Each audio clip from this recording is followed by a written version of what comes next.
Ya tú sabes. Pingao.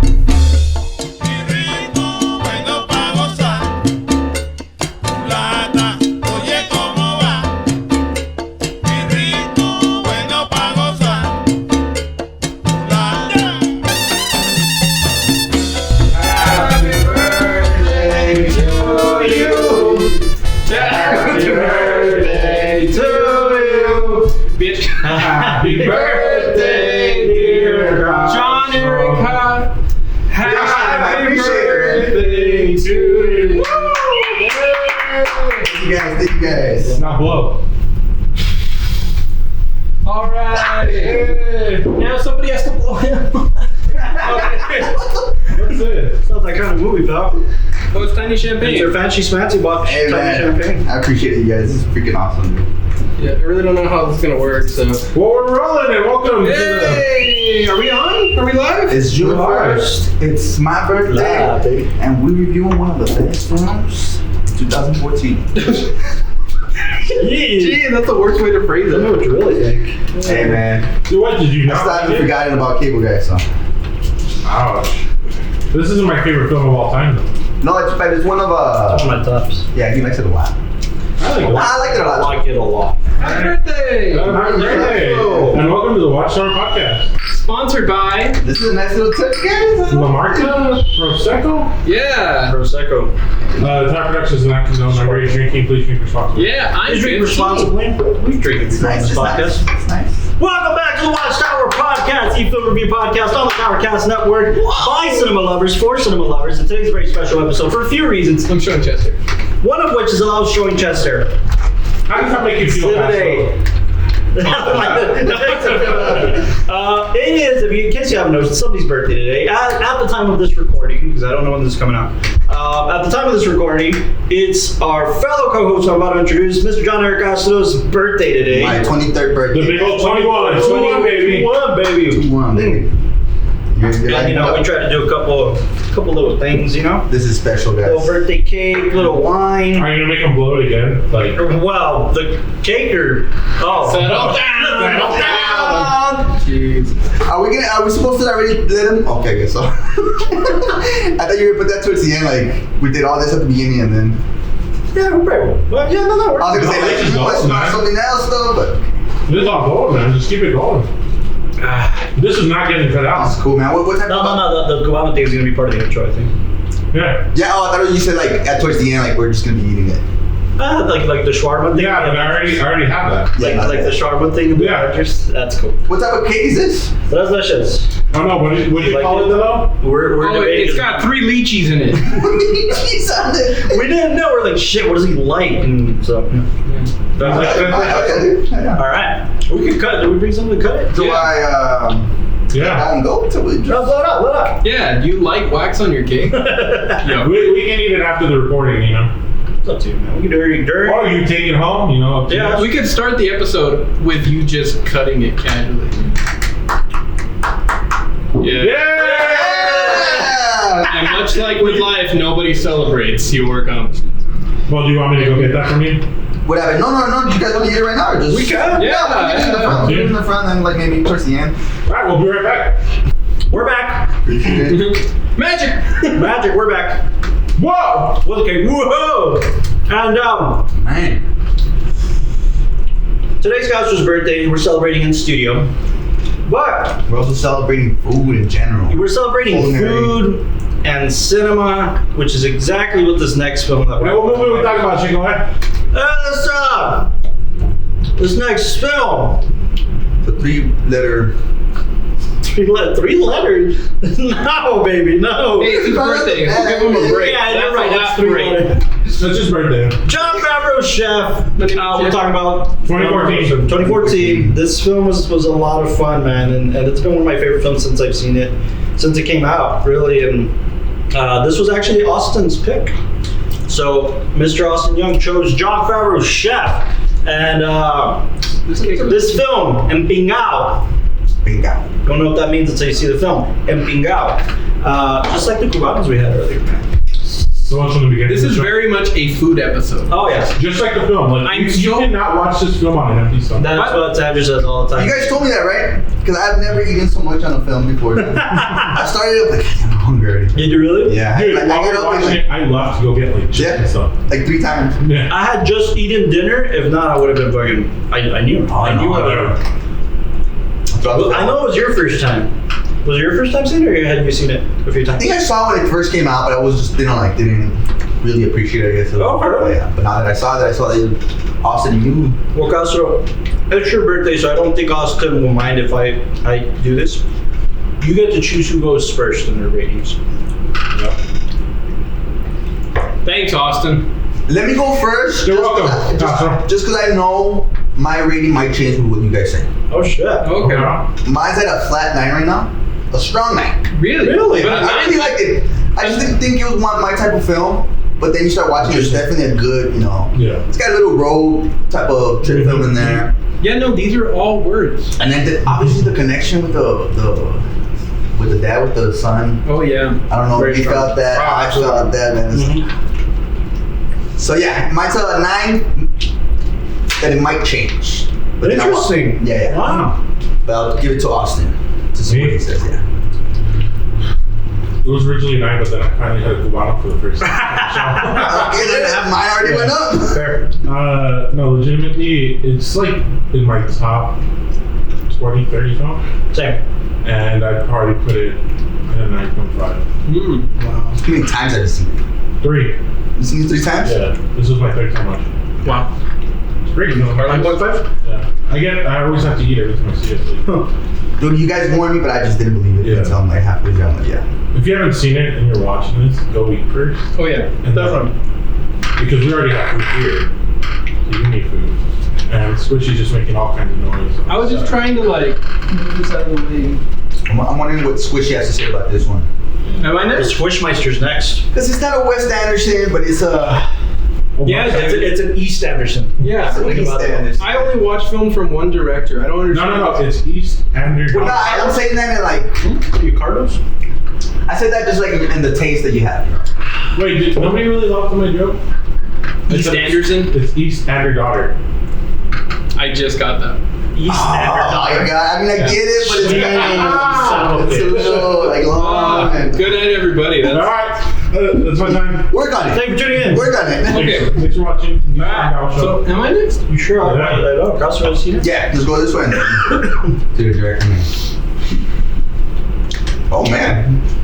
No, I'll be honest. Was this pre or post showing your chest, sir?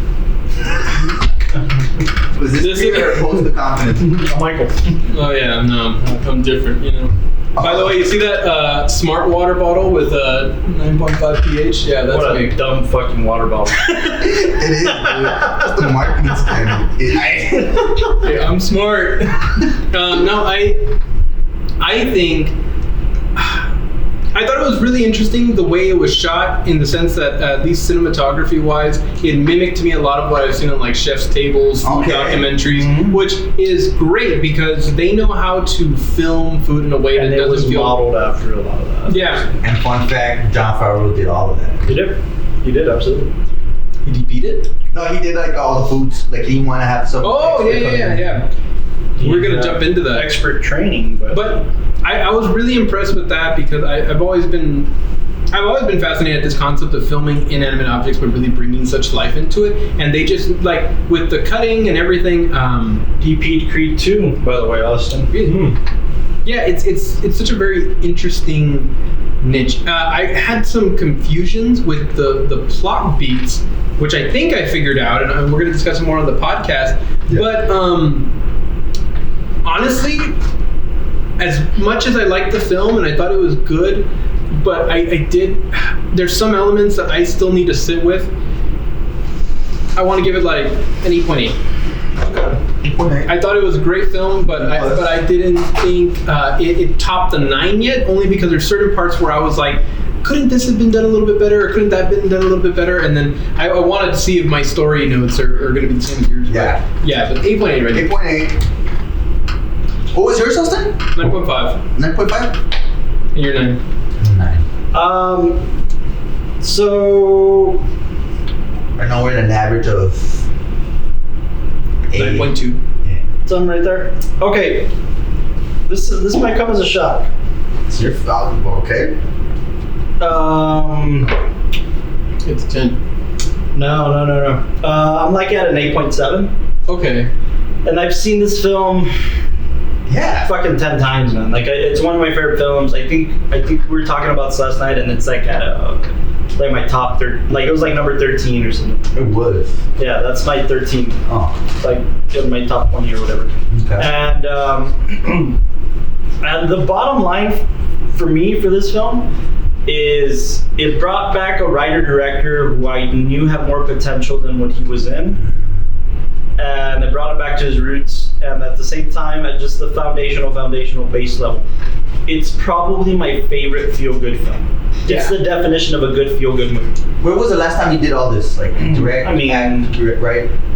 He didn't, but okay. When he was in the MCU, he did some of that, but they didn't really act on it. No, I don't think he had. He had only written. So this is the first time? No, he did like Swingers, didn't he write it? He wrote it and acted in it, but he didn't direct. But this is okay. That's why I mean. It was first time in a long time that he was able to get to something like a Swingers. First time in a long time he came back to the indie world. This was entirely. Oh, that is true. This is an This was a studio film. Was distributed by Open Road Films and IFC, I think. It had a modest stuff. And I actually have right here Open Road and Universal did the distribution at the end of it all, but. What was the budget? 11? 11? Oh, I think the budget was 11, right? I probably spent like 50 on the truck. And the other 50 on the Yeah, it was 11.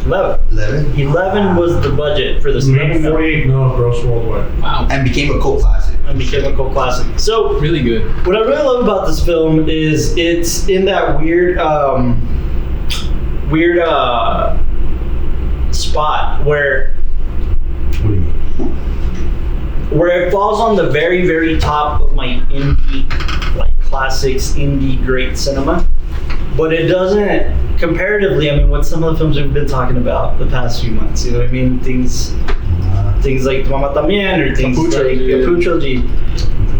I mean, it probably doesn't fall on that particular Yeah, list, per but se. What do you mean? It ain't. Like this is the films that we're referring to back. I mean, are groundbreaking in cinema, Yeah. and I mean, they're things that are going to be in textbooks and taught about when we're trying to discuss elements of perfect cinema, not just great, but I want to say perfect cinema. And this one just. This one feels like an extremely well done, like you said, indie film. So in its tier level, I'd say that tier level, it's absolutely at the top, you know, in story execution and everything like that. But because it hasn't broken the ground of being like everlasting cinema, maybe that's What about this though?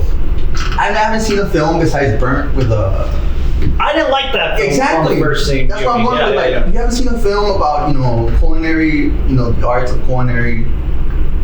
Yeah, I think this one really brought it back, kind of showcasing good cinematography on the food and stuff like that, with a good story in the back. Well, to the point, I mean, what can we compare it to? That's what I'm saying. Like, what other one was like that? I just remember Burnt recently. And I think Burnt came after this one. If I'm not Oh mistaken. yeah, this Burnt was in 2017. Something So like that's what I that. was going to ask about, and I hope you don't mind me steering the conversation this direction. When we finished watching it, one of the biggest things I was questioning was John Leguizamo, right? His John character. Leguizamo, Yeah, that his character's arc, and it's because I could tell that he played such a big role in the story that he was really good friends with Jon Favreau when he was at the original place, and before that they had history. So, and even like he was gonna quit and all this kind of stuff, and I thought there was gonna be a lot more dynamics to him, and there wasn't any, and then that threw me off because then I was wondering like, well then are there supposed to be arc beats for all these different characters? I think I've conditioned your brain to question that, and that's partially because of how much I found on art versus plot. And I brought it up once during the film, but then later on, as I was thinking about it and thinking like, okay, so there's no arc for him, and then there's the arc for the Jon Favreau character, which is like, to me, I thought that was just a arc. Like it was like, oh, he goes from being like, he needs to kind of find his stride in the culinary world because that's going to help him be a better father and all this kind of stuff. But then I realized, Chef, yeah. I'll finish this off. what I realized was that the whole film and the backdrop of food and everything like that really was kind of second place to the main story, which was the father-son dynamic. Correct. And then once I understood that, I could look back at certain moments and be like, oh, that's the tension at this point in the story, because like, we don't think we're going to have a relationship anymore, and then he's going to go to Miami, and then that's going to spark up, like, maybe this could improve. And then the whole beat where it's like, by the way, when summer's over, you go back to school and I go back to my life, and then we just kind of separate. And I like, as much as I thought that maybe that was like a singular arc beat, I realized like, no, that's the story. That's the tension of the film, that, we're really trying to see what's going to happen between these two characters. So yeah, that's so what I mean, guess. in my opinion, the only character that truly has an arc is Chef Carl Casper, right? Yeah. Jon Favreau's character. Yeah. And that arc is literally just him trying to navigate life. Yeah. After a bombshell like he just got. Yeah. You don't think it's like him trying to get his creativity back? Yeah, sure. It's a resparking of it all, but it's also him. When Favreau wrote the film, actually, by the way, He rewrote it? he wrote it in 2 weeks. Oh, I thought you said rewrote it. No. When he wrote the film, he wrote it in 2 weeks, from start to finish. And he said what really inspired him to tackle this was his shift in movie making and directing, specifically because he came from the indie world with things like Swingers and Made, and then Wasn't it also like loosely based on his relationship with his kids? sort of. Again, it's about him navigating life as a busy director. Ooh, okay. So, like, not just as a busy director, like I haven't made time to see my kids. I'm on location for so long. I'm shooting so many Marvel films in Georgia in this period of time. But it's also, I came from this big, large world of the Marvel Cinematic Universe. He basically invented it Iron Man. with Kevin Feige. And then saying, I'm going to go back to my roots to do this indie. And if you think about the story, this chef working for this prominent restaurant, being the most respected chef in the world, to I'm going to go back to my roots and make food I love again. Yeah. And that was him. So that's a direct reflection on Jon Favreau and like what he was going through in his life. But he's really the only one with an arc. And yes, you're right. The surface main kind of meaty level is his relationship with his son. If there's anybody else who has an arc in this film, oddly enough, The kid. no, the food critic. Nah. Yeah. I I mean, even though he only comes out for 2 oh minutes. yeah, I was about to say the obvious for sure. I didn't even want to talk about but it. still. But it's When he comes out, he's teasing, he's taunting, he's just he's doing what he even called it, like, I was just, we're doing drama. We're doing theater. Yeah, we're doing theater, we're playing the roles. I buy ink by the barrel. Why are you picking? I want to challenge you to a cook-off. Yeah, exactly. Yeah. So, Robert Platt, by the way. Yeah. yeah, but then like later on talks about how it's like, he sold like what His website. Yeah, he sold his website, and he wants to go back to, I guess, kind of like the truth of it all, which is like it's all about the food. It's all about creating that experience and everything. That's so Fun fact about that is Oliver Platt's brother is an actual food critic, like a well-respected food critic. wow. And he sat with his brother in multiple like restaurant visits to just like get into that world a little bit. And yeah, then it becomes that, right? Like, think about like just what we relate to, right? In cinema, we bash on film critics because they're film critics and they're gonna fucking talk shit about either what we love or what we make, or both, and not realizing that chances are they probably wanted to be a filmmaker, they probably wanted to be a writer. Or if they didn't and they just loved watching cinema, they still love cinema. So a food critic loves food and got into it for that reason, right? And then you get jaded and you become this person, and then finally gets back to like, I just want to back you. I just want to get back into this world. Like, But you think that's strong? That's a strong enough an arc? I think it's an arc. I do think it's a strong arc, and I think it's just an arc. Why wouldn't you say the kids? Because the kid was The one that's he's receiving it. Like he's I guess, kind of the he's factor collateral that causes damage. change. Yeah, he's collateral damage, just like any kid. When something's happening with your parents, when something's happening with your dad, you're as a kid, you're still a kid. You're still going through the motions of it. I guess I'm seeing it on a smaller scale. Like his arc was his dad wasn't really appreciating him, whatever. And then his dad appreciates him. Exactly. But see, that's not the kid who's changing. That's Favreau who's changing, and that's affecting the kid. That's Favreau. Really? Okay. Yeah, so that's the whole The thing. kid's receiving it. Yeah, that's because not it's right. the kid. I want to think the kid's almost just like a reflection. It's a piece of the art. Yeah. Even when he has the conversation with the dad, like now he has to go back to his mom and back to school. I don't think so. I think it's a plot doesn't device. have- I think yeah. that's all fueling and informing Favreau's characters. An art for the kid would have been like, I put so much energy, which would have been crazy for like a 10-year-old, but like I put so much energy into this man just because he has the title of my father, and now I need to put energy into myself. That would have been his art if he had invested time and energy. Or like, this is the origin story of why I became a chef. Okay. You know what I mean? Like, that's what's like a bigger scale. But the kid was always the same. He always wanted his dad, and sometimes he wouldn't get his dad, and he wants to be a chef like his dad, and sometimes he wasn't allowed that. So he was just there to be the reflection of whatever Favreau was going through. Meaning, when Favreau was being like a good dad, we're gonna see joy in the kid. When Favreau was being like a bad dad, we're gonna see the kid's gonna get upset and angry and all that, and we're gonna be able to use the kid as our gauge on how Favreau's doing in this point. That's pretty good. Yeah, but I don't think that. By the way, that doesn't make the character any less important. Yeah. Just because a character doesn't have an arc doesn't mean that they don't have a purpose. Every character in this film had a purpose. Yeah. They really did, and everybody's gonna turn around. It's the one thing we were talking about last night. It's what everybody thinks and points out. Well, Favreau just got all of his buddies to be in the film, and got all of his like Iron Man buddies, and got. That's what the law said. Yeah, I was like, oh, is that Happy from Iron Man? And then I didn't know Downey was gonna show up. Downey was a whoa, what is this? I forgot when I first saw it. I was like, whoa. So great. She's pregnant. But I have my tubes tied back in '98, so she's also a fucking She's liar. also- Yeah.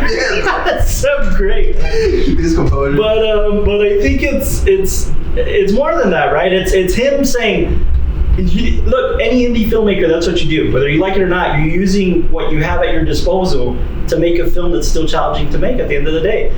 He has these friends at his disposal. That's not his fault. With an He's $11 million earned that. budget. Yeah, he's earned that. mean, He's calling in favors with an I $11 agree million with that, budget. yeah. And he's getting the best actors for the roles, by the way. Exactly. You know what I mean? He's getting guys like Bobby Cannavale. Cannavale was great in this, in his little kind of contained role. John Leguizamo obviously did great.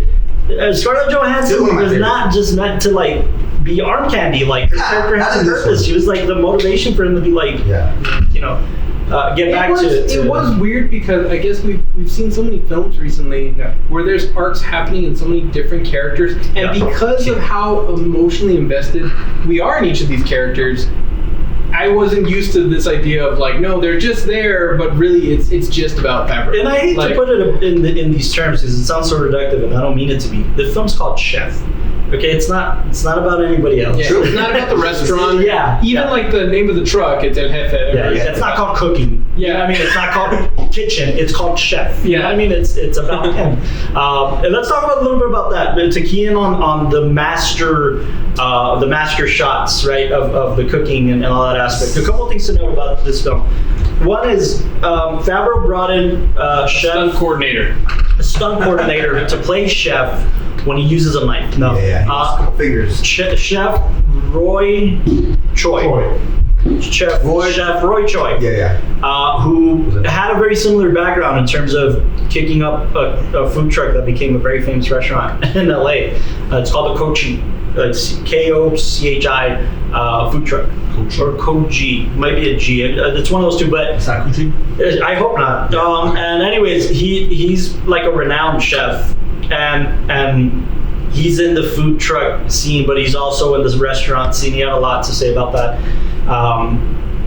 And he's worked in a lot of the best restaurants in the world through like his upcoming, right? So when Favreau kind of tapped into him to say like, hey, I want to make this film, but I don't want it to look fake. I want to really like do it and train. Chef Roy said, I'll sign on to do this film on one condition. That condition is whatever you do has to be chef standard. From your knife skills to your prep skills to how you fold a towel. So you're basically telling like you're gonna have to have a month's worth of just. Like I want you to be a chef. I want you to be a chef. You're not an actor. No, I'm pretty sure Jon Favreau was like. They both saw it as this form of method acting. Exactly. So I got into it with another actor about method acting. Really? So he believes in method acting. Favreau? Yeah. I mean, for this, right? Right. Yeah, not explicitly, right? There's different levels of method acting. Who are you pointing? You know, you So some people, they know the whole conversation. We have a studio audience. yeah, right. I mean, this isn't. It's not Daniel Day-Lewis or Come back Frazier, here. but He got in it. Yes. You know, Yeah. probably cut himself a couple times just to know. Willing how to to do do it, by the way. But so like he put Favreau through a week's worth of intense French culinary training.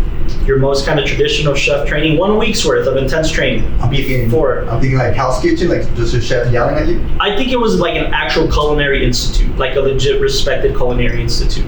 And then he ran him through the gauntlet of like tests himself. So like for a month they were training. All right, show me how to sharpen your knife. And Favreau had to show him. All right, here's a case of onions. Here's a case of shallots. Here's a case of garlic.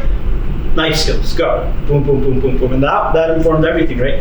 And then he ended up being promoted from like a consultant to a producer. So Yeah. he was attached to his hip the entire right. shooting of the film. Not just him, by the way.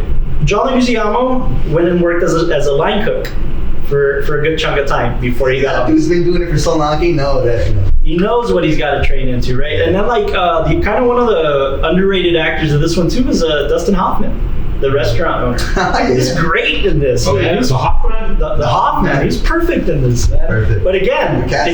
picking the best cast, right? So I think it's just using all that for your disposal. And then you're in LA, you're in one of the best hot spots in the country for food, and you're going to use that to your advantage. But we're not going to stop there. We're going to make this a road film. We're going to start in LA, go to the opposite coast, hit major cities along the way, and just turn it into this well-rounded arc of the character. And at the same time, as much as I hate using this word, plot, right? The plot is going to be turned into this dynamic with a kid. We're driving the food truck back. That's the plot. Yeah. The plot is, I got fired. I'm convinced to start a food truck. I'm going to pick up the food truck. I'm going to drive it back And to kind of the whole catalyst for that was the fact that The wife. Vergara, her character knew somebody who could give him that. Correct. So that's why it's kind of like, man, that was that's why it's that kind of was like, but it's like, he can give it to you, but he's in Miami, so if you want to work back over here, you got to go pick it up and then go back. But again, I mean. But it's very what's great about this story is what's woven into, like, it's setting up the next scene without forcing it, and that's tricky to do. It's really tricky to do because I think a less seasoned filmmaker would have pulled this off. The lines that he chose in the dialogue to set up the next thing, for instance,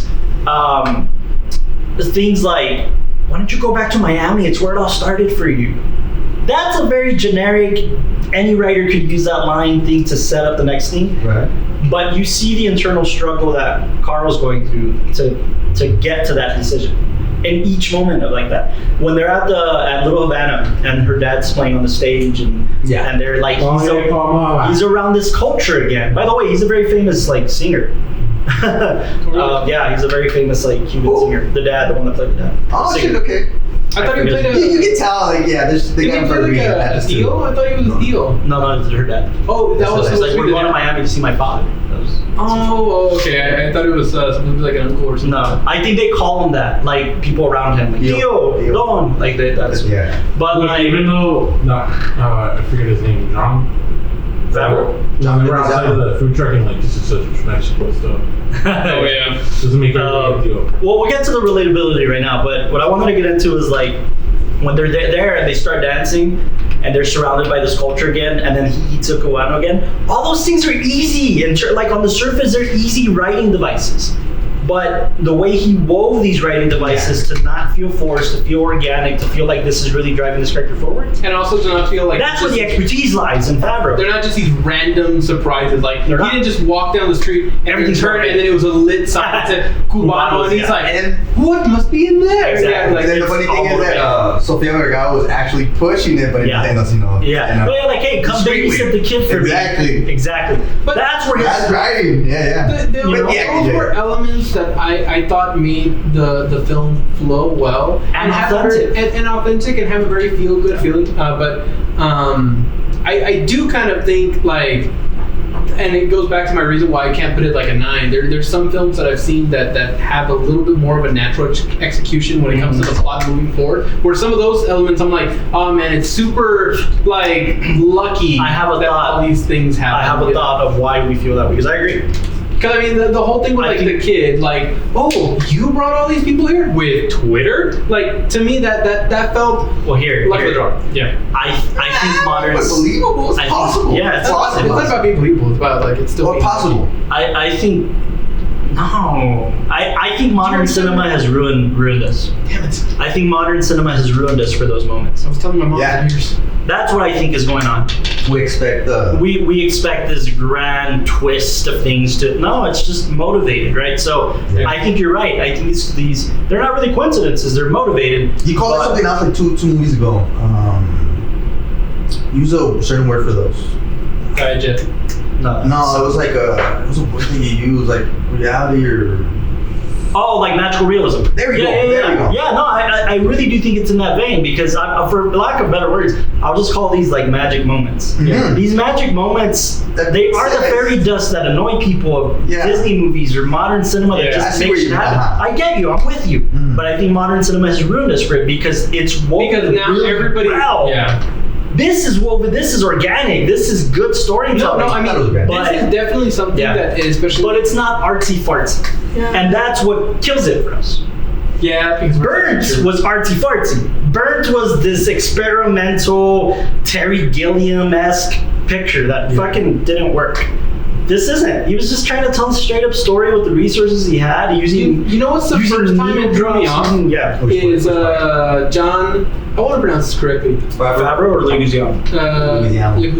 Leguizamo. The original voice of Luigi, which he should have replaced. Well, the original actor. Yeah, the original actor. And Sid the Sloth. But That's true. He was the slot. Yeah, that was my. That's why I fell in love with him. By the way, let's just take a moment and give John Leguizamo. Yeah, I was about to say that too. Because he's the biggest advocate for He's been standing up Latinx for it, creatives right now. For sure. He's putting us on the map, man. Like he's pushing people. I think he's even risking his career. Yeah. So, like, did you see Leguizamo will have you on the podcast. Oh yeah, did you see his video on trying to be casted like as a Mexican American actor? Yeah. And that whole thing where they're like, can you tone back the like Mexican a little bit and all that kind of stuff? There's a video like that? Well, he made a video. Yeah, it wasn't part of his show, of his stand-up or whatever. Yeah. But it was like an old school tape?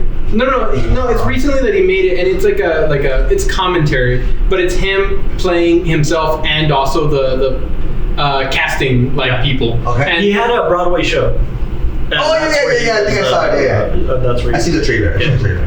No, but he does that where he says things that I've had to deal with as like a Mexican American actor, where he'll like say the lines in the role, and they're like, yeah, but can you do a little less Mexican? I'm like, no, we're trying to make this a little more Mexican. Like now for this character, like, can you really like add some more? Anyone exaggerated it? Yeah. You know what I love about Leguizamo is he could easily be portrayed as what I hate in the industry right now, which is the exotic Latin. Yeah. And he does get real roles like that. He could. That's what I'm saying. He could be kind of typecast as that, but he refuses to do so. And I respect him for that. Like in this film, he's not the exotic Latino. Oh, dude, he's the comedic beat, the relief, the energy. He's everything. He's the energy. He's kind of the motivation. Like if he hadn't come out the way he did his character, this film wouldn't have worked. Exactly. That's what I was gonna say, and that's kind of one of the elements that threw it off for me. Like you were saying with maybe modern cinema kind of screwing us up. But I just think it does. yeah, because with that part where it's kind of like, hey, and now I'm here. It's like, how did you find him? You're telling me you got on a plane after a phone call where you just got upgraded to sous chef? Like what is this beat? And then that's where I was wondering, genuinely, if they were gonna take it in this weird modern cinema route of like, dude, I left everything because I believed in you and I believed in friendship, and what am I doing here? And I thought you was gonna have that beat. And I was you touched on something last night that's important to note. The reason we have friendship. Please comment if you disagree with this because this is my take. Yeah, help this guy out, please. No. I don't mean his point. I mean what I'm about to say. The reason we connect with it very well is because we're Latinos. I'm just going to throw that out there. For sure. So you mentioned that last night. Like, oh man, all the Mexican traits are coming out. Like, bunch of workers there. Offer them beer and food to fucking help you out. He gives the kid beer, which is what my dad did when we were kids. Yeah. Tastes like piss. Like all these Mexicanisms that we know very good. And the reason I bring that up is because though as relatable it is for like us and for us to like intake that and like process it as just like part of the enjoyment. Yeah. Tell me, I don't know, this has been my experience.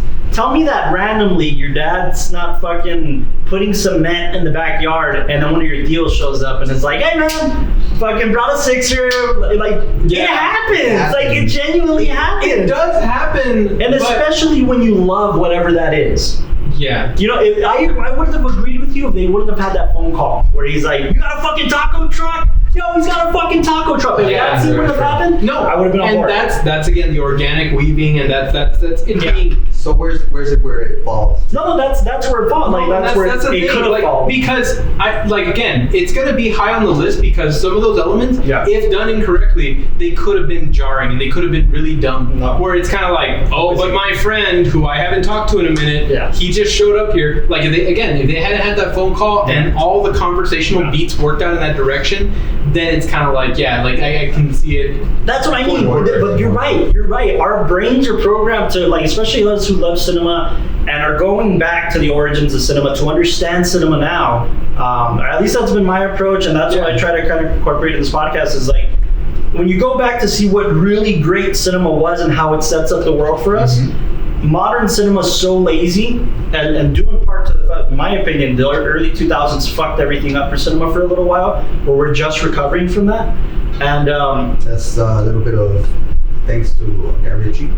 Yeah. And keep going. Hey man, he just made a Jake Gyllenhaal whatever thing, right? But anyways, I think we're reprogramming our brains to be like optimistically cautious, and we're like, oh, is he gonna go that route? Is he gonna go that route? And then we're like, okay, no, wait, it's Jon Favreau. And he's good. He knows what it's okay. I love that. When I watched it, I really did end it feeling the way I did with like Swingers. That it's just this really good dialogue, really good story. By the way, I don't think as good as Swingers. I don't think Chef is as good as Swingers. I didn't like the ending of this film. Yeah. Oh, I think it was that conventionality thing. Like, it's too easy. I think when they were having the conversation, the kid, I think they should have went that route where, they had to, not the phone call like, hey, you could, work with me after school and after every summer. Oh no, man! I know. But you know what? I thought you were going to say that it's too easy that the food critic comes and invests in it. I also think that's all perfect. Those elements were the same, like kind of magical. I like that. But you know what? It's the magical realism, but at the same time, there we go. I'll agree with that one. It puts you in a place where like you didn't want Carl Casper to just succeed in a food truck. That's not as succeed. That's not as like. It's almost like you didn't want him. Yes, you wanted him to rediscover himself, but not not like go below the level he was. Let's like talk sports terms, right? If a player, the generic sports formula, right? If a player gets hurt and he rehabilitates, and his whole arc is that he comes back and he discovers why he loves the game, and then he gets better, and then he gets drafted into another team. Did you really want him to be the sixth? I see where you're going with that. The sixth player? Yeah. No, you want him to be starting in a team that he loves and a team that he wants to do. So, like in this scenario, somebody came with the money and said, "Dude, you legit will have the freedom in the kitchen that you want. I'm just here to back you." Like, no, I see what you're saying. I'm one of those guys that I'm going. I remember the food critic has a special connection to him because, like you said, he's one of my early boys. Yeah. No, I guess I'm one of those guys where I knew it was going that way. Mm-hmm. I'd rather not know where it's going. Yeah. You know what I'm saying? Like, I get it. The whole resolution, like, okay, he came back from recovery with this one. That's what you're saying. I really want like the realness of it. Like, sometimes it just moves away with the mom because the mom gets married. No, I mean also I know what you're saying. I know. That's pretty. Again, that's all me. I'm like pissed off at myself for that too. But I like those endings. No. My bad. But it's just that's my liking of it. But then wouldn't it change? It would change the entire tonality of the film, right? It wouldn't be a feel-good film anymore. And why are we so ashamed of that? Like, you're right, because those are the films that were like, it made me, like, you're right. It made me feel things. Yeah. Like, right? Exactly. But This one was But just why are we nice. so rejecting of feel-good pictures? That's where, I'll give you that. That's where I Because they've become cheesy in modern cinema, Yeah. and they fuck everything up because they're easy. But when you craft it well, it's no, and then it's rewarding. I mean, like this one, it was definitely. I could say I ended off on a very rewarding note. Look, by definition, Eventually. I've been analyzing this a lot. By definition, my favorite film of all time, Good Will Hunting, is a feel-good movie. Oh, but that one is just. By definition, we get the ending we want. He chases after the girl. There's a resolution in the arcs with all the characters. But he doesn't get after like the big job. What's the thing He that goes if after you the girl. Yeah. If I honk and you don't come out, I'll be so happy. Yeah, that's the best one. It's a feel-good movie. Like, I've been analyzing this a lot. It's cinema. It's That's kind of artsy-fartsy, Gus Van Sant. Again, I think we get annoyed at watching film, or at least I've gotten really annoyed at films that have no respect for an audience to be able to think beyond a certain point. Yeah. And I've seen a lot of films where it's like they spoon feed you all these moments, so then that way at the very end you're like, see, and everything's good. But this didn't do that. Yeah, no, it doesn't. And also, like, come on, man. Like, sometimes life has this magic where it just works out. And it's unfair to not showcase that. Why? Because of Disney movies that have presented this fairy tale ending? No, it happens in life. Good people get good things happening to them sometimes, and that there's room in that in storytelling. For sure. We don't have to. Dude, we've grown in modern cinema to love the Ari Asters of the world so much that we don't appreciate a good Jon Favreau thing. There's room for it in cinema, and I'm the first one to advocate. No, but there's room for it. I want to say that the room comes in the fact that there is genre. You know, like in feel-good movies being what is this? A comedy? I actually wanted to argue that it's a cooking film, but then I didn't. I really couldn't argue that there's a dramedy. It's a drama, right? Dramedy. I mean, come on, more on the comedy. Get the cornstarch. It's a comedy. No, good thing is in the morning you can make hush puppies. Hey man, I can really use it's a comedy. I don't want to say dramedy because I feel like dramedy means that at certain points there has to be no. Dramedy implies more drama than comedy. Drama with comedy sprinkled. Yeah, that's fair. That's fair. So I want to say it's comedy because we've seen other comedies that go through similar emotional arcs. I was actually going to mention the movie Grown Ups. Like that's a comedy, but it has its little. You could call it dramatic beats, even though most of it's funny. Like that's all it's about. We talk about cinema on this podcast. I know that. So should I come on? No, but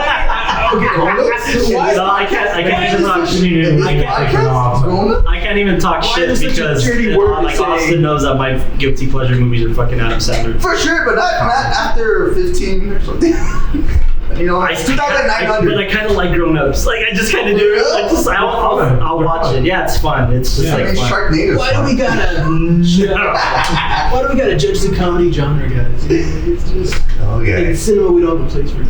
Help me find a place for this film. And we don't have to pigeonhole it. I don't want to pigeonhole cinema. I don't know what this is. I actually think of a modern film that made you feel this good. From 2010 and on. Stepsister Sing. Oh, sorry, wrong podcast. Night at the Museum. Was that after 2010? It wasn't as good. Yeah, but that wasn't as good. I mean, that's a more. By your definitions a lot, because you always ask me this. You always ask this on the podcast. Is this cinema, right? A cinema contribution to cinema that make you feel this good. A feel-good last cinema movie. 12 years. Hey, man. Oh, damn. Oh, Free Guy. No. Yeah. Should I keep It's going? not cinema. You want cinema? Cinema. Oh, I got one. Secret Life of Walter Mitty. That's not. That's more drama. That's more. I'm with you. Is it a feel-good film? Yeah, it is. Yeah, I guess it is. He gets a girl and they're holding hands. And it's like, I'll tell you one. Ready Player One. Come on, what are we doing now? Not a feel-good. How is it not a feel-good film? Sherlock Holmes then. Ooh, 1 and 2. I was hungover the day I watched it, so yeah, I didn't feel great. Hugo. No, not cinema. It was made by some random director. Yeah, I forget who it is. Yeah, weirdo. Yeah. I think he's out of a job right now. Yeah, I think he just came back from France. Are children's films their own genre? You know the Grand Boop. This isn't. Grand Boop. Don't you ever ask me again. Grand Budapest. What about? Considered a feel good film. No, I would call it. The guy lost a finger and people died. What do you mean it's a feel-good film? That's true, dude. What's that? Or the that's favorite a lot of film of all time. Like the most important person in his life died. I haven't seen it. By the way, I heard that in the lunchbox, there's a Mendel's box. Yeah, dude! I saw somebody unbox it. I want to see You it. know what's another feel good film since 2010? The Alice favorite film. Paddington. 2. Oh, the You see, I haven't seen it, but I've heard it's good, and I've heard it's good. Have you heard it's good? Oh, I've heard Unbearable Weight of Massive Talent. Nah. I feel good. But was it cinema? It was It Pedro. was Pedro. Nicolas Cage just going crazy. That's what I mean, man. Like, it's hard. There hasn't been. There's not a lot of good ones Yes. that have done that. Because there are a lot of feel-good films that come Yeah. out, but none that we've had enough confidence to And talk this about in the is, podcast. isn't this for instance, That's a Blu-ray. this is a Blu-ray. School of Rock. Mm-hmm. Would you call that cinema? No. You wouldn't call that cinema. No. Well, that's an indie route, no? Yeah, that's true. Really? Oh, Nick and Nora's Infinite Playlist? Ooh, I like that. That was like, that's a good look. I would call it cinema. That's good. Okay, I like that. that's feel good. That's a feel good. Yeah. But my question though is Smash I Pass. don't think there's anybody All right. Smash Pass. Um, Nick or Nora. Alright, come on. Fuck, Mary, Kill, Nick, Mara, and the playlist. oh man, okay, fine. Marry the playlist because it's so long. It's got to be good, right? Yeah. We gotta. Get rid of the Oh man, I feel like to I just marry Nora because she has money. Yeah, Fuck exactly. Nick, it's fine. Yeah, no, but I feel like fuck Nick. I mean, it's like, hey, does that feel good? Like, come on, man, put some passion into it. Jesus Christ. Anyways, back to this conversation. I Okay, fine. Fuck, think Mary, Kill, Chef. That's it. God damn. Sophia Vergara for sure. For what? Scarlett. John, and Sophia Vergara. You take Scarlett over Sophia? Kill Sophia, not for the reasons that Why? Because she's older and she's got no. Yes. No. So anyway, this podcast. No, you know what? We were having that conversation just on an analyzing cinema moment. Right. We were talking about this. We were talking about the moment where like he says like, "Let me just cook something for you," and she's like, "Oh fuck it," and then they go back to his place, Oh, yeah. and it's food porn, right? Oh my And then like she's like looking all sexy on the bed and shit. I was telling these guys, I was like, "Why is it that Scarlett Johansson can be fucking sexy without being sexual?" Because we see it in this moment, we see it in her. Because we don't even see her, and it's one of the most sexually charged scenes that you've ever seen. Yeah. And then what was the other one? Don John. Don John. That's what she's. I was like, Austin was like, no, that was sexual. I was like, dude, they were dry humping in the hallway. Dry humping in the I was like, hallway. I mean, sure, it's sexual, but like, there's no nudity. There's no like. You've had sex, right? Dude, she's outplayed the game. He's outplayed Hollywood. For She sure. doesn't have to get naked in front of the fucking camera to do I've anything. never Or like seen a sex scene. And then she's still one of the sexiest fucking stars. Like, it's crazy. She's played very it right. smart, man. She's very smart. Alright, fuck, Mary, Kill. I feel like after the conversation, really. What are you asking me stop that? Fuck, what are we talking about? Alright, Michael, fuck, Mary, Kill, Carlos Castro, and go. It'd be pretty hard to kill this fool, dog.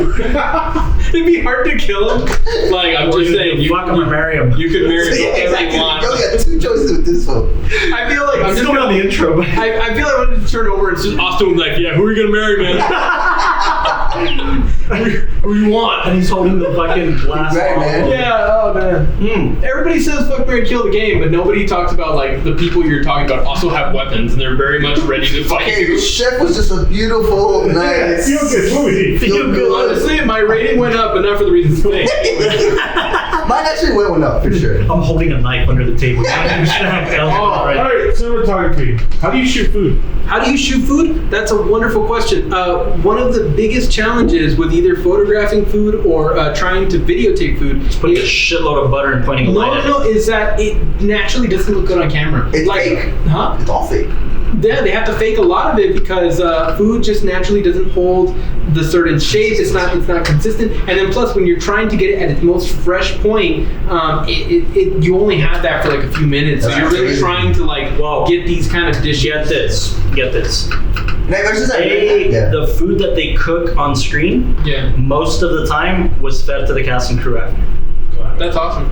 It was part of like the family meal for the Do cast you and think? crew. Do you think like the long, like the Zoja level. Like So the it was wide shot, or also the ones where they're like. No, the close-ups. Right, the close. No, the Right, close-ups you're right, too. When maybe. I, The one that he's cooking. when I looked at it, Yeah. The ones that he's cooking, probably. no, when I looked at it, I can tell that the close-ups are very much real food. And Oh. because it was. they're very reminiscent of, if you look at like the Chef's Table and a lot of these food documentaries, when they're filming Remember, food, they're not filming That's a food. good Roy picture Choi wasn't comparison. gonna bullshit it. Like he was gonna be cooking and making things authentically on screen. That wasn't gonna. It wasn't a hand. No, but you can't risk it being the cinematographer and No, the but cook and the food here's- and the close-ups. Well, another thing to note is there was no budget. They didn't have time to like, right, move setups. We're fucking gonna keep going with whatever's on the table. Sorry, what were you saying? No, I was going to also say that here's another big element that I've noticed in food documentaries on what really elevates it is that food might not always look good in its final preparation, unless you're talking about these culinary art foods, because obviously, like the way that he would smear the plating. the plating and everything like that, that's meant to be visually pleasing at all angles. But more importantly than that, I think that the cinematography really did focus on preparation. That's what helped you have art with the food, Oh, and that's there was a another lot of thing. that. So even though, like, let's say It's just more. It's more desirable when you see. Like it's like when they say if somebody else makes you a sandwich, it tastes better. Yeah. It's that, Yeah. right? Yeah. So like, I'll point this out. I'll give everybody a homework. That's good. When I first saw this film, I got obsessed, of course, as naturally I do, the making of it and what happened with it. And Jon Favreau was tossing out a bunch of films that inspired him to shoot on how he was going to shoot this For film. this one.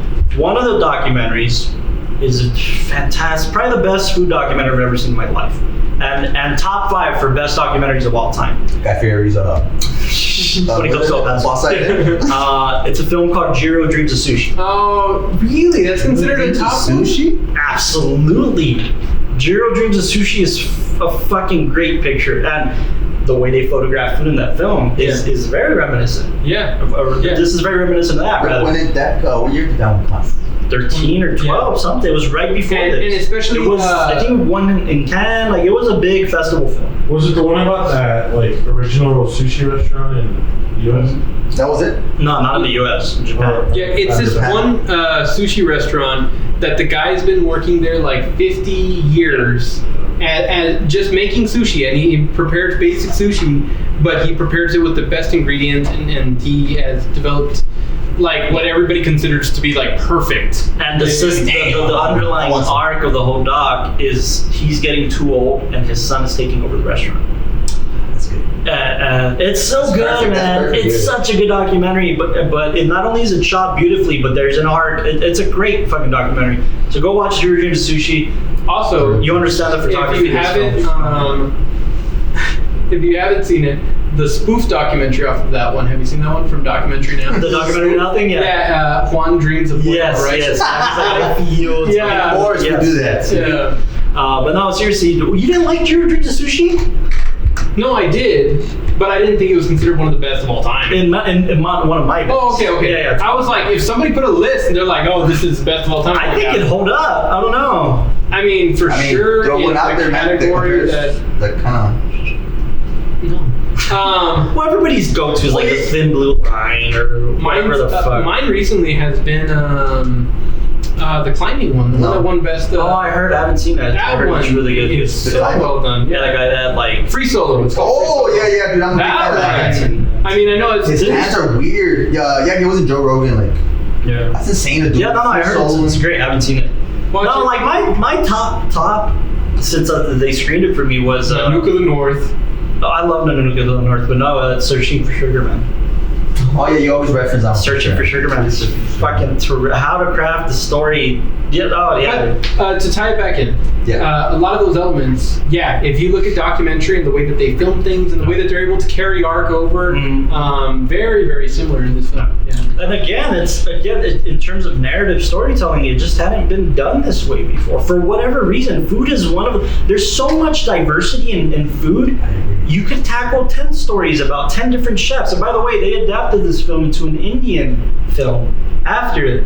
Like, it was based on this, and they adapted it into the chef scene with food trucks in India. And they made a film out of it. That's what I'm saying. There's so much diversity in food and cooking and make, so like it could easily. Let me ask you guys this. I'm curious. What are your thoughts on the Twitter character in the film?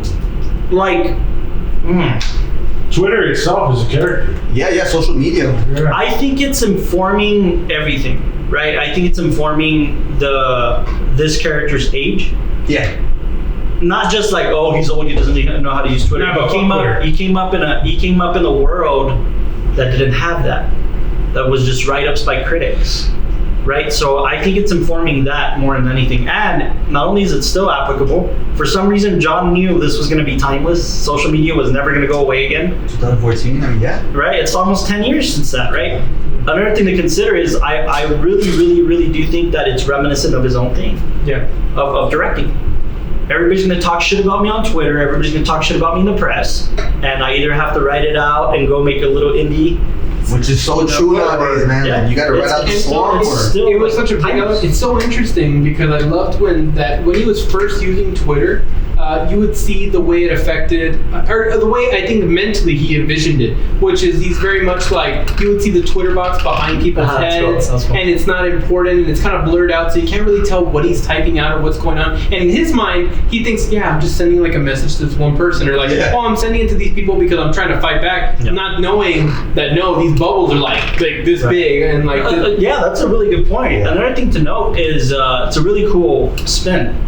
Yeah. The media is the art of spin, right? So like, it's a really cool spin to be like, the thing that got him into this whole fucking mess is also the thing that took him out of it. Exactly. That whole element of like later on the son, and then not only that, but if you focus on the story of his relationship with the son and that developing, that was the catalyst for him to be able to say, no, what really matters is me having a relationship with my son. Right. Like that whole like, hey, I sent you the video, did you post it yet? And then when he finally watched it after telling his son, no, you're gonna be here and I'll show up when I can, and going back into his old cycle, that video ended up shifting his entire thing. Like, I can't. It was the nail on the head for like what he just went through with his kid that he probably didn't even pay attention to. As far as most films that use social media or technology as a way of like changing the story and all that, this one I loved. I agree. I loved how it wasn't too heavy-handed. It wasn't too gimmicky. Like I said, like the weaving of this one was just very much. So you changed your mind on the whole thing where John Leguizamo, when he's all pissed off, like, where were you? When he was like finally just going with his kid to eat something. Then he comes back and that was the whole, like, I mean, that was a joke, right? Because he's as pissed as he is. No, he says, I just came back from shopping and look at what we have. You know? No, but once they go inside the truck, like, you did that. You did that. You know what I'm saying? I don't know if you thought that was a little too... That was great. And you had marketing like that. Yeah, there we go, Yeah. You're my UDB. Cornstarch in the nuts. Cornstarch in the nuts. If you take away anything from this film, Do you want to talk about some Texas OG barbecue? I do. I'm going to mention, I was going to close it off with this thing, but so... I'm still at 8.8. One cool... You still at 8.8? Yeah. Mine went up. 9.2. I was like at an 8.7. You went down? 8.8, sorry. I was at an 8. I started at 8.7. Yeah. 8.9. I'd go up to 8.9. You're at 8.8? Comfortably. Just go to a soft 9. No, I wouldn't quite go into a 9, but 8.9. I'm good with an 8.9. This is the first time that I'm going to be the lowest on the rating list. I think you're right. We're not forgiving, but again, I think look, the one thing to note about this film that I hear from everybody. Oh no. It's every filmmaker, well maybe not every filmmaker, it's most filmmakers' dreams to appeal to both camps, to appeal to the general audience members and to appeal to cinema lovers. This does both. It does. And it's hard. You know what? Let me just say that I am going to keep the rating there only because other cinemas that I've seen. I know. And I'm going to say that. That's not fair, bro. No, I'm not going to, because whenever my rating goes up, it's usually come punch in the throat. I know. No, but like when I see other films that are out there, and then I like give it a low rating. Usually it's because I'm like, once I understand this element, then I'll feel like, okay, I can justify it having a higher rating because I couldn't see the intentionality behind it. But here I feel like I definitely see the intentionality. I see the heart. I see the craftsmanship. Yeah. But I've also seen the exact same amount in other films, and I maybe I just appreciate it. No, it's fair. It's fair. I'm not saying Chef is fucking Citizen Kane. No, and I mean, it's not the case. Let me make that remark, at least on the podcast, that like I'm not going to stop recommending or watching this film with it being under a 9. Or do I tell anybody else don't watch this? It's like, You know what's interesting about this? I've legitimately just seen this. I've seen this film fucking 10 times in the course of whatever, 10 years. Like I'll see it once a year maybe. And what's interesting about it is my brother's the same way. Yeah, I love Chef. Turn it on. My dad, it's become one of his favorite go-to, like, throw on, haven't seen it in a couple months film. Really? Like, yeah, and then also my coworker went earlier today. I was like, hey, we're covering, Chef on the podcast. Oh, dude, it's a fucking great movie. He's like, dude, it's one of those movies that if it's on, I'll leave it on. Like, either for the story, for the foods, and like watching the food channel. No, and that's what he said too. He's like, dude, I love cooking. Yeah. And like seeing this, and then like when I'm cooking now at home or whatever, I'm thinking about this movie. I'm thinking like, all right, it's for a sure weird thing. So, to me, I need to shift now. So it's a funky little thing, man. It permeates in different ways, and I want to tell a story about how like it permeated in our lives and at the same time. Yeah, let's talk about that permeation. Yeah, man. How did it feel, and did you feel disrespected? Yeah. Well. Or was it right? I feel disrespected that you guys don't know how to use a dictionary, but beyond that. Once you go past 3 syllables. Well, I guess before we go there, did your rating change? Once you go past 3 syllables, it's out. I'm clocking out. Cinema permeate 3 syllables. See, that's struggling, bro. By the way, did your rating change? It went 0.2. So 9.2. I guess I'm being a little too generous with these films, but I guess I rate it from the fact that would I be able to do that? Would I want to do that? Sure. That's why I rate it so high. I used to ask you this question all the time, and I've been bad and I've fallen off. But is there a character in this film that you would bad? Downey. Yeah, man. Downey? Downey? Oh, yeah, for sure. Canada that did not expect. Better picker up? Better picker up? No, that's Bounty. No, Robert Downey Jr. for sure, dude. Just because that's not who he usually plays. For sure. Play Favreau. But the one Favreau for sure, man. He's obviously. Dude, I think I could play him for sure, dude. It was just his like. That's such a Jon Favreau role, like, I think it would be, yeah. He's a chef. He had the perfect image. But I think it'd be super easy for you to slip into the John Leguizamo. That's where I'm going. That's where I was going. But my favorite is the comedic relief, the energy. You know what I'm saying? Oh yeah. The perfect blend. Where I don't know if you were saying that you didn't understand his art, whatever. No, that was the thing. He didn't need it. I didn't need it. No, he didn't need it. No. But without his character. Beats wouldn't have felt as heavy. I think when people see this, dude. People see this, right, and see like the plethora of great actors, they think, oh shit, all of them have to have an art. By the way, I was also saying for the sheer fact that like one of the growth elements in Jon Favreau's character was that when he left. At first, he was just kind of like, I can do it all by myself, and kind of go out, and even though he was trying to bring people in, like, come on, guys, and nobody could leave with him. Like, there was still an element of like, I'm going to do this, I'm going to handle this, I'm going to get out of it, and it wasn't until John Leguizamo's like character comes in that then it's like, oh, I'm going to succeed because of the people around me. Exactly. That may have been the case. Yes. That may have been the case for Favreau as a director, right? Like. I don't think he had the pool that he has now. Now he's the Marvel Star Wars master, so he can do whatever the fuck he wants. He can make a shitty Lion King movie and still succeed, like, and still make money. By the way, like he could still do it. Now he has the pool that he probably wanted back then, but back then it was probably like, I'm gonna go out and make an indie. I'm gonna make an indie, $11 million indie, prove to everybody that the indie world's still alive. Is it still an indie at 11 million? Yes, the budget has nothing to do with distribution. Especially when you got actors like Robert Downey that demand 20 and up. Yeah, dude, no, this is absolutely an indie. Okay. Yeah, I might. I see where you were coming from, but again, I'll repeat. You still gotta go on. I'll repeat what I said in the beginning.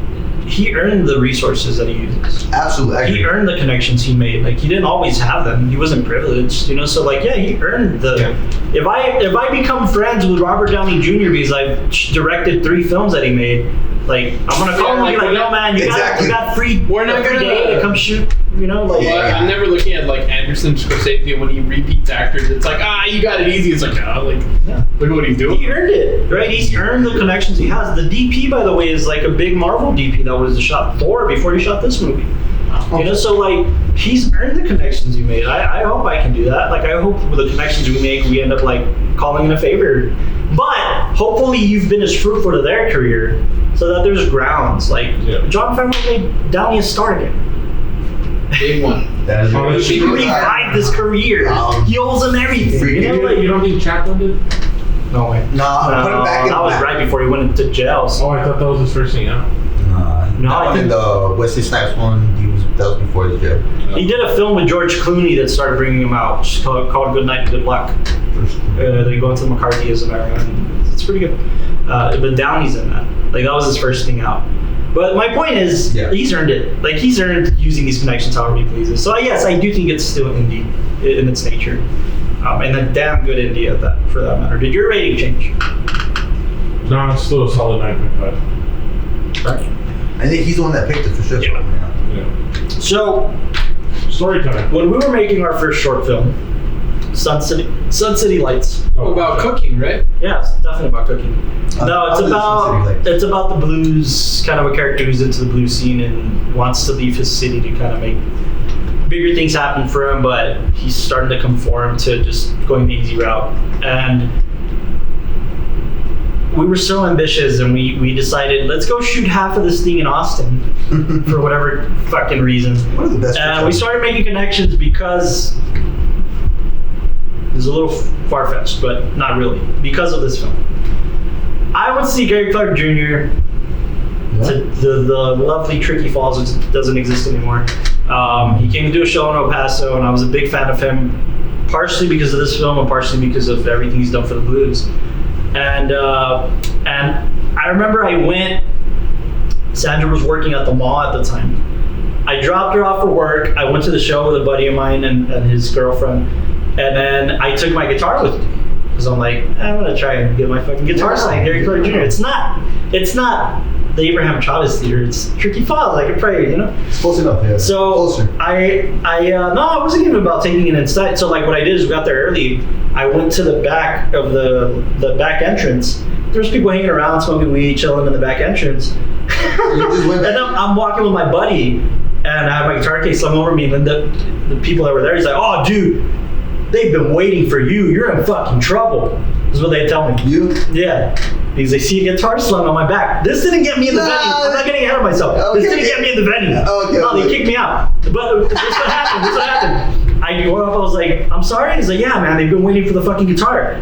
No, I should have done that. Yeah. No, but then it turns into a thing, right? It turns into, what if you get discovered? It turns into a movie. Yeah, that's a good point. I probably should have done it. I wasn't that ballsy yet.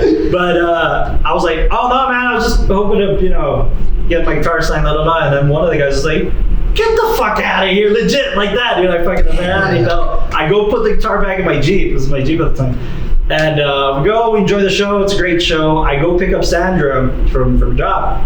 We go to dinner with my buddy and his girlfriend, and we're like chilling. We're at IHOP. Just chilling, let's talk about the show, this and that. And I'm like, I'm going to press my luck. What if they're still there? They're probably just finished tearing down. I go back to the venue, it's Tricky Falls, and I see a line of people outside the tour bus. I'm like, oh, fuck yeah. People are getting in line to try to meet this dude. Fuck yeah, I'm going to get in line. So I got in line with my guitar, and then everybody's like, he's jaded. It's after the show. People are just asking him, when's your next album coming out? Or, whatever the fuck, what's your next, whatever. Just bullshit question. And then finally I get to him, and we're starting to chat, and I was like, hey man, I'm sorry, but I have to ask you, what was it like working with Jon Favreau? And then he's taking my guitar out of the case, and he's like, his eyes widen. He's like, oh my gosh, he lights up. He starts getting all excited. Best experience, man. Jon was such a pro. We didn't have to do anything. He starts going off about his experience on Chef for the Austin scenes. And I was like, oh man, that's awesome. It's one of my favorite films. I love your performance in it. And it authenticates the Austin thing. And then I said this. I was wearing a John Mayer shirt, and he had just performed with John Mayer at the Rock and Roll Hall of Fame. They were inducting Albert King. Or Freddie King.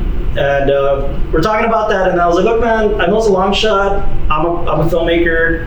I'm writing my first screenplay. It's gonna be short, but I want part of it to take place in Austin. It'd be awesome if you can come out. If you're in town, and if we can make it happen. He's like, yeah. He gives me his email address, and he says, if I'm there, cool, man. Hey, at least that's cool of him. Yeah. So we're prepping Sun City Lights, and it was at the time of shooting. We're almost done with the film, and then Castro. This is how great Castro is.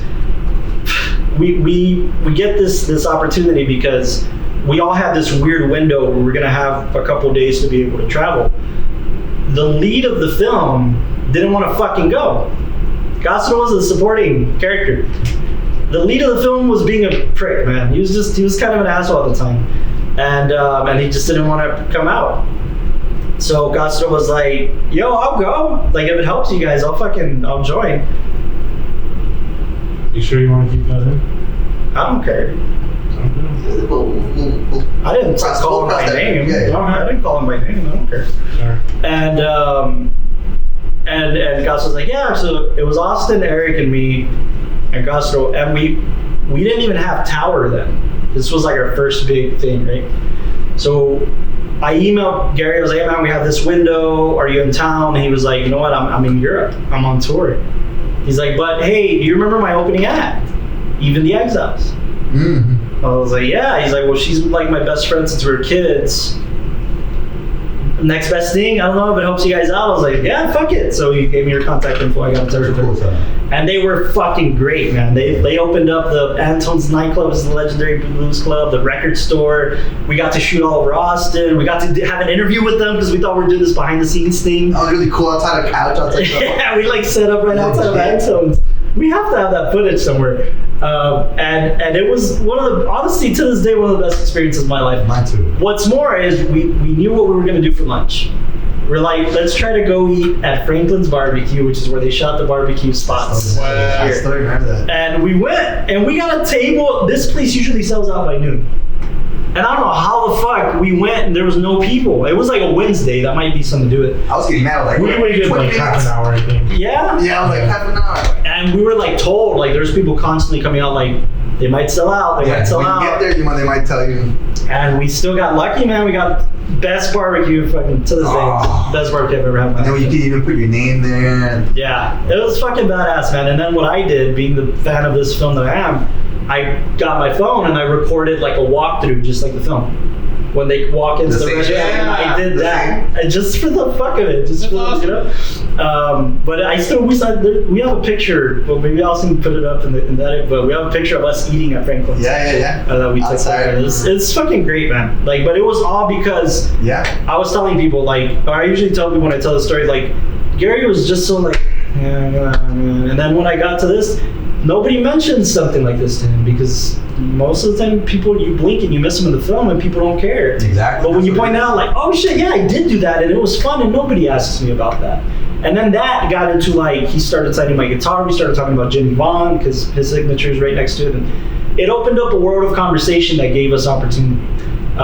Once in a lifetime conversation. Yeah, man. Like I don't know. It's one of the best experiences, and it was all caused because I saw this film and knew who Gary was, and you can tell it meant a lot to you, man. Yeah, it's pretty awesome. Yeah. So, Chef, ladies and gentlemen, go watch it. Absolutely. You have to watch it. It may open up a world of opportunity. If you're a foodie guy, a foodie girl. I think anybody. Like, I immediately want to show this film to all my family and friends just because it does something. It's like, you don't need this over-the-top action. You don't need this insane amount of comedy. You don't need the same amount of drama, which I think right now, especially like a younger audience, is like, oh, the most intense film in dramatic comedy. I mean, look at like the kind of advertising that they were doing for like Ari Aster's Pick. Like, that's what people are saying that they want right now. But something like this, and Castro pointed something out earlier that it really is a cult film.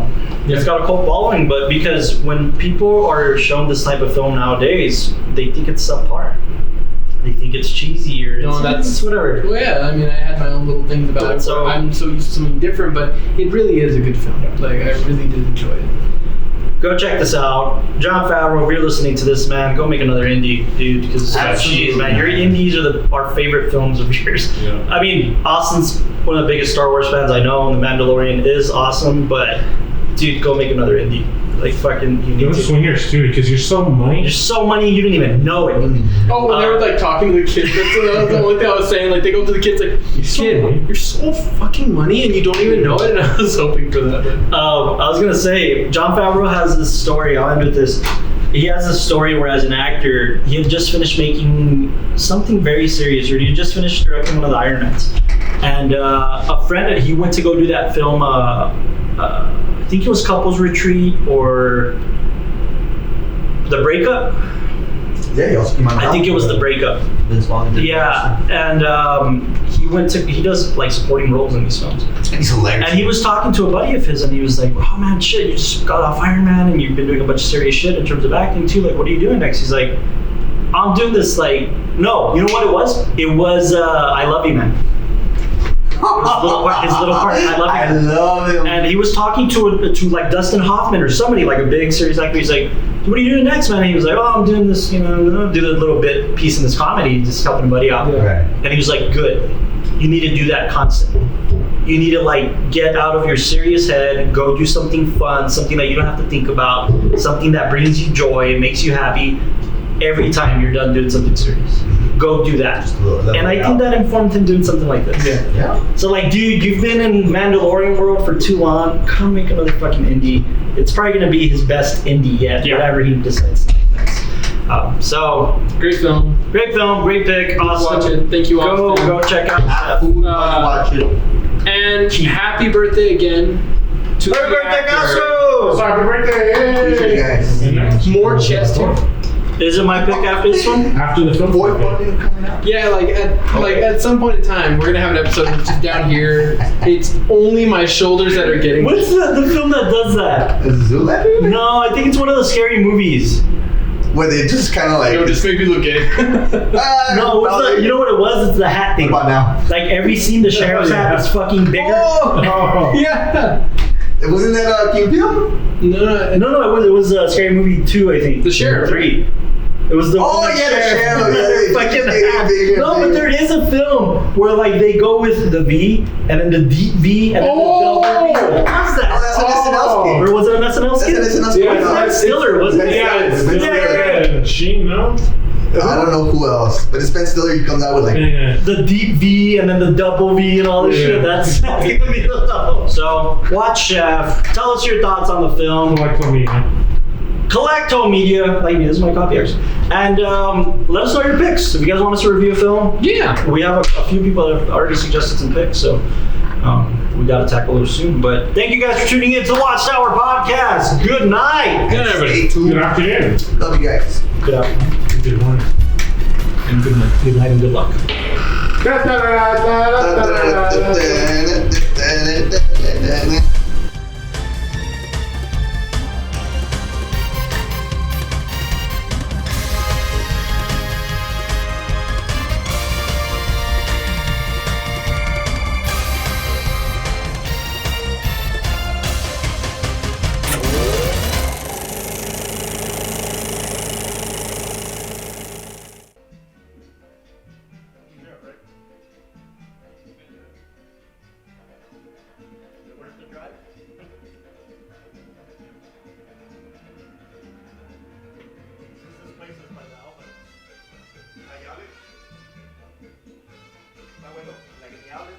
Literally right across the street.